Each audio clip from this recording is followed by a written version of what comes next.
नमस्कार दोस्तों, चलिए जानते हैं बिहार की 25 फटाफट बड़ी खबरें सिर्फ 10 मिनट में। लेकिन उससे पहले आप इस वीडियो को कहां से देख रहे हैं कमेंट में जरूर बताएं। बिहार के समस्तीपुर में महिलाओं के लिए एक बड़ी पहल शुरू की गई है। समस्तीपुर में मुख्यमंत्री महिला रोजगार योजना के तहत करीब 6.43 लाख महिलाओं के रोजगार को लेकर व्यापक सर्वे शुरू किया गया है। इस सर्वे का उद्देश्य महिलाओं की वास्तविक स्थिति जानना और उन्हें रोजगार से जोड़ना है। इसके साथ ही जल्द ही लाभार्थियों को 20,000 रुपए की दूसरी किस्त भी मिलने की उम्मीद है, जिससे उनकी आर्थिक स्थिति मजबूत हो सके। बिहार में पीएम इंटर्नशिप योजना को उम्मीद के मुताबिक प्रतिक्रिया नहीं मिल पाई है। बिहार में इस योजना के तहत 80,000 से अधिक युवाओं ने आवेदन किया, लेकिन सिर्फ 4,025 ने ही ऑफर स्वीकार किए। कम प्रतिक्रिया के पीछे कारणों को देखते हुए सरकार ने अब योजना में बदलाव करते हुए उम्र सीमा और स्टाइपेंड बढ़ाने का फैसला किया है। माना जा रहा है कि इन बदलावों के बाद आने वाले समय में युवाओं की भागीदारी बढ़ सकती है और योजना को बेहतर प्रतिक्रिया मिल सकती है। बिहार में धार्मिक पर्यटन को बढ़ावा देने के लिए एक बड़ा ऐलान किया गया है। सीतामढ़ी के पुनौरा धाम में माता सीता का भव्य मंदिर निर्धारित समय से करीब 6 महीने पहले यानी दिसंबर 2028 तक पूरा करने का लक्ष्य रखा गया है। मुख्यमंत्री सम्राट चौधरी ने कहा कि इस परियोजना के जरिए पूरे इलाके को धार्मिक पर्यटन के बड़े केंद्र के रूप में विकसित किया जाएगा। इससे न सिर्फ श्रद्धालुओं की संख्या बढ़ेगी, बल्कि स्थानीय स्तर पर रोजगार और विकास को भी नई रफ्तार मिलने की उम्मीद है। बिहार में मौसम का मिजाज बदलने लगा है। बिहार के कई हिस्सों में जहां अभी उमस भरी गर्मी लोगों को परेशान कर रही है, वहीं आने वाले दिनों में राहत के संकेत मिल रहे हैं। पटना समेत दक्षिणी इलाकों में गर्मी बनी रहेगी, लेकिन मौसम विभाग के अनुसार कई जिलों में गरज चमक के साथ बारिश की संभावना है। इससे तापमान में गिरावट आ सकती है और लोगों को भीषण गर्मी से थोड़ी राहत मिलने की उम्मीद है। डिजिटल पेमेंट सेक्टर में एक बड़ा बदलाव देखने को मिल रहा है। रिजर्व बैंक ऑफ इंडिया द्वारा पेटीएम पेमेंट्स बैंक का लाइसेंस रद्द किए जाने के फैसले का confederation of all India traders ने स्वागत किया है। इसके बाद बाजारों में दुकानदार अपने क्यूआर कोड बदलते नजर आ रहे हैं ताकि लेन देन सुचारू रूप से जारी रह सके। इस फैसले को डिजिटल लेन देन को अधिक सुरक्षित और पारदर्शी बनाने की दिशा में एक अहम कदम माना जा रहा है। पटना में सीएनजी और पीएनजी परियोजना को लेकर एक बड़ी अड़चन सामने आई है। पटना के सिपारा ट्रांसपोर्ट नगर में प्रस्तावित सीएनजी मदर स्टेशन रेलवे से एनओसी न मिलने के कारण अटका हुआ है। इसका असर शहर में स्वच्छ ईंधन की उपलब्धता पर पड़ रहा है। साथ ही करीब 50,000 घरों को पीएनजी कनेक्शन देने की योजना भी लटक गई है। इस देरी से लोगों को सुविधाएं मिलने में इंतजार करना पड़ सकता है और परियोजना की रफ्तार भी प्रभावित हो रही है। बिहार में निवेश बढ़ाने के लिए सरकार ने उद्योगपतियों को बड़ा ऑफर दिया है। बिहार सरकार सेमीकंडक्टर यूनिट लगाने के लिए खास प्रोत्साहन दे रही है, जिसमें मात्र 1 रुपए में जमीन देने की बात कही गई है। इसके साथ ही स्टैंप ड्यूटी और रजिस्ट्रेशन शुल्क में पूरी छूट, पेटेंट और प्रशिक्षण खर्च की प्रतिपूर्ति जैसी सुविधाएं भी शामिल है। इस पहल का उद्देश्य राज्य में बड़े निवेश को आकर्षित करना और औद्योगिक विकास को तेज करना है, जिससे रोजगार के नए अवसर भी पैदा हो सकें।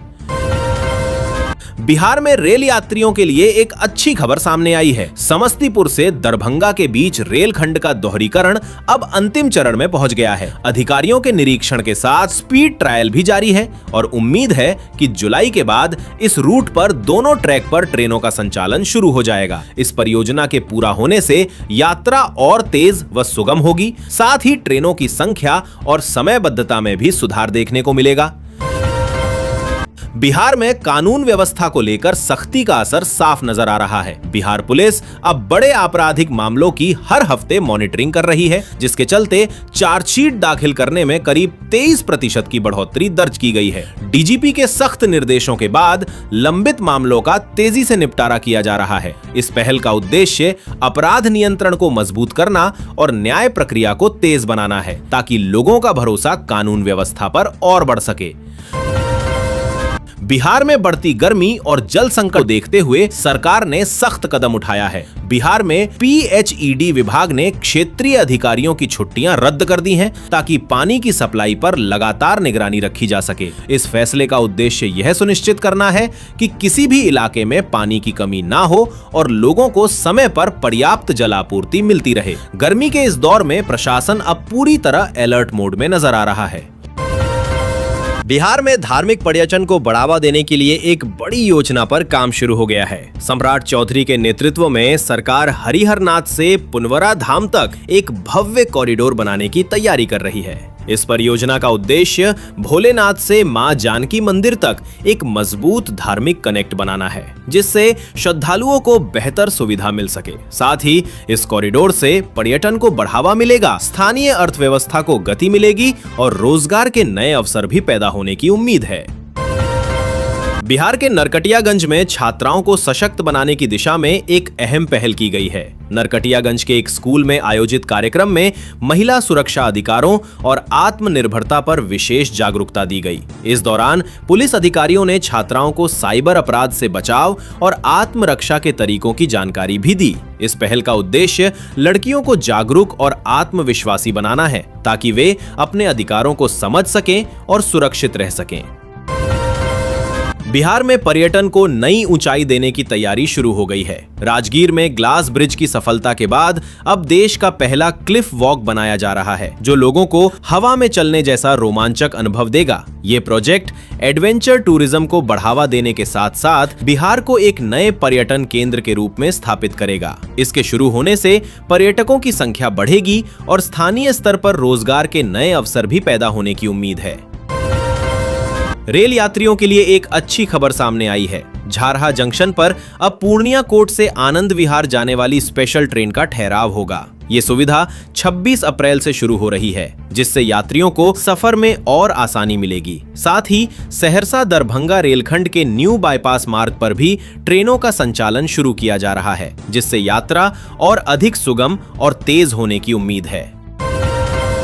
बिहार के जमुई में भीषण गर्मी को देखते हुए प्रशासन ने बड़ा फैसला लिया है। जमुई में हीट वेव के असर को ध्यान में रखते हुए कक्षा 5 तक के सभी सरकारी और निजी स्कूलों को दोपहर 12:30 बजे के बाद बंद रखने के आदेश जारी किए गए हैं। इस कदम का उद्देश्य बच्चों को तेज धूप और लू से बचाना है। प्रशासन ने अभिभावकों और स्कूलों से भी सतर्क रहने की अपील की है, ताकि बच्चों की सेहत पर किसी तरह का असर न पड़े।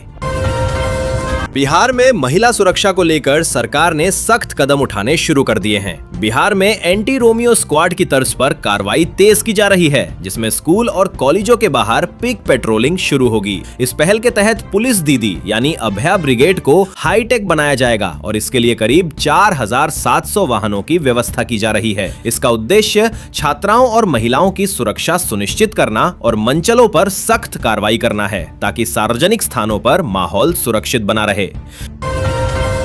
बिहार के विकास को लेकर मुख्यमंत्री सम्राट चौधरी ने बड़ा संकल्प लिया है। सीतामढ़ी में जानकी नवमी के अवसर पर उन्होंने कहा कि 1 साल के भीतर प्रवासी श्रमिकों को बिहार में ही रोजगार उपलब्ध कराने की दिशा में काम किया जाएगा। इसके साथ ही राज्य में 5 लाख करोड़ रुपए के निवेश को बढ़ावा देने और पुनौरा धाम में मंदिर निर्माण को 2028 तक पूरा करने का लक्ष्य भी रखा गया है। इस घोषणा को राज्य में रोजगार और विकास को नई गति देने के प्रयास के रूप में देखा जा रहा है। बिहार की राजनीति में बयानबाजी और तेज हो गई है। खगड़िया में जन सुराज अभियान के दौरान प्रशांत किशोर ने बड़ा बयान देते हुए कहा कि नीतीश कुमार को एक मुखौटे के रूप में इस्तेमाल किया गया। उन्होंने मुख्यमंत्री सम्राट चौधरी और भाजपा पर भी सवाल उठाए। इस बयान के बाद राज्य की राजनीति में आरोप प्रत्यारोप और तेज हो गया है और आने वाले दिनों में सियासी माहौल और गरमाने के संकेत मिल रहे हैं।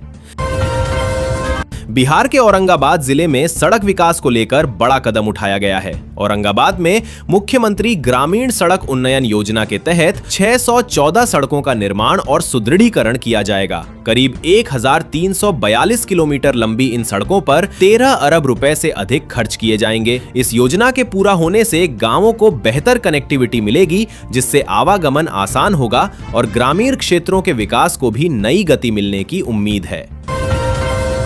बिहार के दरभंगा में स्वास्थ्य व्यवस्था को लेकर बड़ी कार्रवाई की तैयारी चल रही है। बहेरी क्षेत्र में स्वास्थ्य विभाग की छापेमारी के दौरान 3 नर्सिंग होम में गंभीर अनियमितताएं सामने आई हैं। आवश्यक दस्तावेज जमा न करने के कारण इन संस्थानों पर सीलिंग का खतरा मंडरा रहा है। विभाग ने संबंधित नर्सिंग होम को 3 दिन का अल्टीमेटम दिया है, जिसके भीतर उन्हें सभी जरूरी कागजात प्रस्तुत करने होंगे। अगर ऐसा नहीं किया गया तो सख्त कार्रवाई की जा सकती है, जिससे स्थानीय स्वास्थ्य सेवाओं पर भी असर पड़ सकता है। बिहार में परीक्षा व्यवस्था को लेकर सवाल उठने लगे हैं। बाबा साहेब भीमराव अंबेडकर बिहार यूनिवर्सिटी की स्नातक 5th सेमेस्टर परीक्षा में केंद्र निर्धारण को लेकर छात्रों ने नाराजगी जताई है। कई परीक्षार्थियों को 40 से 45 किलोमीटर दूर केंद्र दिए गए, जिससे उन्हें काफी परेशानी का सामना करना पड़ा। इसके साथ ही परीक्षा केंद्रों पर पेयजल जैसे बुनियादी सुविधाओं की कमी भी सामने आई है। इस स्थिति ने विश्वविद्यालय की व्यवस्था पर सवाल खड़े कर दिए हैं और छात्रों ने इसमें सुधार की मांग की है। बिहार में छात्रों के लिए एक अच्छी खबर सामने आई है। बिहार के अल्पसंख्यक आवासीय विद्यालयों में सत्र 2026 से 27 के लिए 9वीं और 11वीं कक्षा में मुफ्त नामांकन की प्रक्रिया शुरू हो गई है। इच्छुक छात्र 1 मई तक ऑनलाइन आवेदन कर सकते हैं। इस पहल का उद्देश्य आर्थिक रूप से कमजोर वर्ग के छात्रों को बेहतर शिक्षा का अवसर देना है, ताकि वे आगे बढ़ सकें और अपने भविष्य को मजबूत बना सकें। बिहार की राजनीति में एक बड़ा बदलाव देखने को मिला है। बिहार में करीब 18 साल बाद ऐसा हुआ है जब कोई विधायक मुख्यमंत्री बना है। सम्राट चौधरी ने विश्वास मत पेश कर अपनी सरकार की स्थिति मजबूत की है। इससे पहले लंबे समय तक नीतीश कुमार और लालू प्रसाद यादव जैसे नेता विधान परिषद के सदस्य रहते हुए मुख्यमंत्री रहे थे। इस बदलाव को राज्य की राजनीति में एक नए दौर की शुरुआत के रूप में देखा जा रहा है। बिहार में निवेश को लेकर बड़ा ऐलान किया गया है। सम्राट चौधरी ने विधानसभा में घोषणा की है कि नवंबर में एनडीए सरकार के 1 साल पूरे होने पर राज्य में करीब 5 लाख करोड़ रुपए का निवेश लाया जाएगा। इस पहल का उद्देश्य उद्योग और इंफ्रास्ट्रक्चर को बढ़ावा देना है, जिससे रोजगार के नए अवसर पैदा हो सकें। सरकार को उम्मीद है कि इस बड़े निवेश से बिहार के विकास को नई गति मिलेगी और आर्थिक गतिविधियों में तेजी आएगी। बिहार विधानसभा में विश्वास मत के दौरान सियासी माहौल काफी गर्म नजर आया। बिहार में विपक्ष ने सरकार पर तीखे हमले किए और इंडियन नेशनल कांग्रेस ने आरोप लगाया कि भाजपा ने नीतीश कुमार से राजनीतिक बदला लिया है। इस दौरान अन्य दलों ने भी जनादेश और राज्य के मुद्दों को लेकर सवाल उठाए। पूरे घटनाक्रम के बीच सदन में आरोप प्रत्यारोप का दौर तेज रहा, जिससे राज्य की राजनीति में हलचल और बढ़ गई है।